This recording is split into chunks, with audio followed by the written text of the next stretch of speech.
కాబట్టి కేసీఆర్కు ఉండేటువంటి ప్రజ్ఞాపాఠవాలు, ఆయనకుండే చతురత, ఆయనకుండేటువంటి వ్యూహము, ఆయనకుండేటువంటి ముందు చూపు, ఆయనకుండేటువంటి సమయస్ఫూర్తిని ఎవరో ట్యాంపర్ చేసి ఏందో చేసి గిలిగిలి చేసి వెనక నుంచి ఏందో చేసేంత అంత బేలుగానే ఉన్నాడు ఆ KCR. KCR is a legend, KCR is a crusader. కేసీఆర్ను తప్పుదోవ పట్టించేంత ఆలోచన ఎవరైనా చేస్తే కూడా దానికి ఆస్కారం ఇచ్చి ఆ వచ్చులో పడేంత బలహీనుడు ఆ కేసీఆర్. అయితే తెలంగాణ సాధించేవాడా? దేశంలోని ఇన్ని పార్టీలను ఒప్పించేవాడా?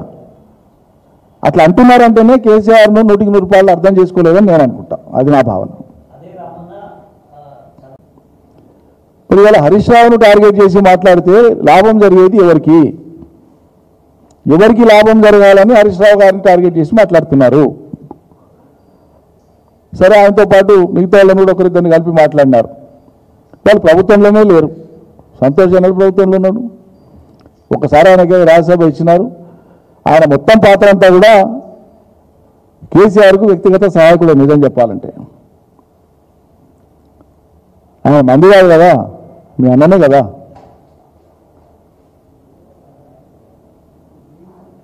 ఇప్పుడు ప్రజలకు కావాల్సింది, ప్రజలు ఇవాళ ఇబ్బంది పడుతున్నారు, రైతులు ఇబ్బంది పడుతున్నారు. ఈ ప్రభుత్వం ఇచ్చిన హామీలు అమలు కాక మహిళలు ఇబ్బంది పడుతుండ్రు, పెన్షన్ రావట్లేదు, కళ్యాణ లక్ష్మి ఆలస్యం అవుతా ఉంది, సంక్షేమ పథకాలు ప్రభుత్వం చెప్పిన విధంగా అమలు అవుతలేవు.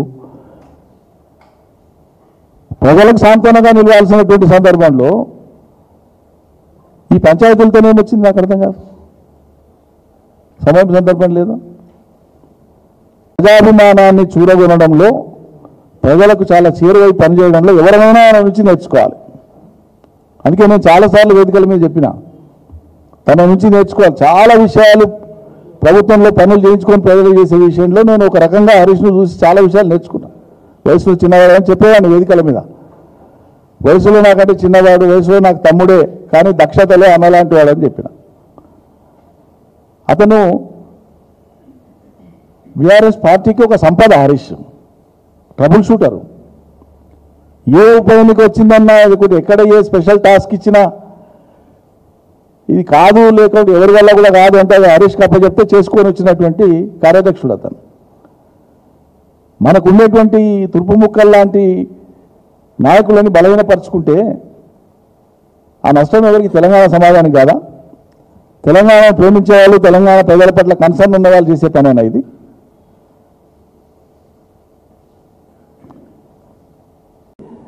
మొదటి 1/2 డజన్ మందిలో నేను ఒకటి, 1/2 డజన్ లేదా డజన్ అనుకుందాం.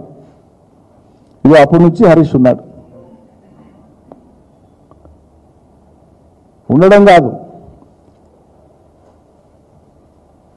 ఎదురు చెప్పకుండా, ప్రశ్నించకుండా ఏమి చెప్తే అది చేసినటువంటి బ్రహ్మంగారికి, వీరబ్రహ్మంగారి చరిత్రలో మనం చూస్తాం. సిద్ధయ్య అని ఉంటాడు. నేను నా జీవితం నాకంటే హరీష్ 10-11 ఏళ్ళు చిన్నవాడు వయసులో. హరీష్ రావు గారైనా సంబోధించారా? ఆనాటి పరిస్థితులు నెమరు వేసుకుంటున్నా కాబట్టి హరీష్ అని సంబోధిస్తున్నా, అనేది భావించేవాడు. సిద్ధయ్యలాగా వీరబ్రహ్మం గారి కథలో సిద్ధయ్య గురించి మీకు తెలిసే ఉంటుంది. తన సొంత వాళ్లను అక్కడ కుళ్ళినటువంటి కుళ్ళిన ఆ మాంసం, అక్కడ కుళ్ళిన మాంసం ఉంది, మీరు భుజించండి అని చెప్తే అది కుళ్ళింది మేము తినమని నిరాకరిస్తారు. సిద్ధయ్య అంటేనంటే రెండో మాట మాట్లాడకుండా పోయి చేత తీసుకొని భుజించడానికి, ఆరగించడానికి మొదలు పెడితే అది పూలుగా మారుతుంది, పరమానంగా మారుతుందని ఇతిహాసం చెప్తుంది మనకు. బ్రహ్మంగారి చరిత్రలో చెప్తారు. చిన్నప్పుడు బ్రహ్మంగారి నాటకాలు వేసేది ఊర్లల్లో. వీళ్ళ సినిమాలు వచ్చినాక అవి బంద్ అయినది వేరే సంగతి. అవి బాల్యంలో చిన్నపిల్లలుగా మా మైండ్లలో ఇంప్రింట్ అయి ఉన్నాయి. సో అట్లా బ్రహ్మంగారికి సిద్ధయ్య లాంటి వాళ్ళు హరీష్, మేము చూసినటువంటి హరీష్, మేము చూస్తున్నటువంటి హరీష్. ఒక్కోసారి జెండా తయారైనప్పటి నుంచి బేగం బజార్ పోయి రంగులు తీసుకుని, ఏ రంగురంగుల బట్టలు తీసుకొని వచ్చి ఏ రంగు అయితే బాగుంటుంది బేగం బజార్కు ఉరికిపోయి తీసుకొచ్చినప్పుడు ఆయన్నే. జలదృశ్యంలో మొట్టమొదటి కార్యాలయ స్థాపన జరిగి అక్కడ జెండా దిమ్మ ఒకటి కట్టి, అక్కడ కేసీఆర్ గారు జెండా వేసినారు. ఆ దిమ్మ కట్టించింది, పిల్లలు పెట్టి కట్టించింది ఆయనే. ఇక అక్కడి నుంచి మొదలు పెడితే 25 ఏళ్ల ప్రస్థానం ఇవాళకి. ఒక కార్యకర్తగా, ఒక నాయకుడిగా, ఒక అన్యాయుడిగా, మంత్రిగా, మళ్ళీ ఈరోజు శాసనసభలో ప్రతిపక్ష ఎమ్మెల్యేగా, ఒక క్రమశిక్షణ కలిగినటువంటి ఒక పార్టీ వర్కర్గా అందరికీ అందుబాటులో ఉంటూ పనిచేస్తూ వస్తున్నాడు. అందుకే నేను చాలా వేదికలలో నేను చెప్పేవాడిని, మేము కలిసి పనిచేసిన వాళ్ళం కదా. ఇరిగేషన్ మంత్రిగా మా జిల్లాకు వచ్చినప్పుడు అనేక సందర్భాలు, ఒకసారి కాదు 2 సార్లు, ఎన్నో సందర్భాలు ఆ ప్రాజెక్టుల పనులు పూర్తి చేయడానికి, వేగిరపరచడానికి ఏమేమి చేయాలనేటువంటి ఆలోచనలు చేసే క్రమంలో చాలా విషయాలు కూర్చొని మాట్లాడుకునే వాళ్ళం, పంచుకునేటువంటి వాళ్ళం. మొదటి నుంచి ఎక్కడనే కార్యక్రమాలు పోతే ఉప ఎన్నికలైన కాడ, వసతులు లేని కాడ మేము న్యూస్ పేపర్లు వేసుకొని ఫ్లోర్ మీద పడుకున్నాం. దాంట్లో హరీష్ ఉన్నాడు, నేనున్నా, జగదీష్ ఉన్నాడు, చాలామంది ఉన్నారు, ఇన్నయ్య ఉన్నాడు, విజయరామారావు ఉన్నాడు, అన్నాడు మత్స్యశాస్త్ర ఉన్నాడు. అబ్బా ఒక్కటి కాదు, పెద్ద పాటలు. అంటే ప్రజల కోసం ఒక కన్విక్షన్తో, ఒక అంకిత భావంతో మనం దీనికి పూనుకున్నాం. ఇది నెరవేరేదాకా కష్టాలైనా రాని, మరణమైనా రాని, మనం బ్రతికుండంగా వస్తావా, తర్వాత వస్తావా తర్వాత సంగతి, ఇది లక్ష్యం నెరవేరేదాకా పనిచేయాలని చిత్తశుద్ధితో పనిచేస్తూ వచ్చినాం. అందులో అతను ఒక్కనాడు కూడా విరామం లేకుండా పనిచేస్తున్నాడు. ఆయన పనితీరు మీద, ఆయన మీద ఇప్పుడు మాట్లాడేవాళ్ళు ఆయన పనితీరు మీద చాలాసార్లు ప్రశంసించి మాట్లాడారు. మరి వాళ్ళ రివర్స్ గేర్ ఎట్లేసి ఆయనను తూలనాడి మాట్లాడతారో నాకైతే అర్థమవుతలేదు. మనసు ఎట్లా ఒప్పుకుంటుందో నాకైతే అర్థమవుతలేదు.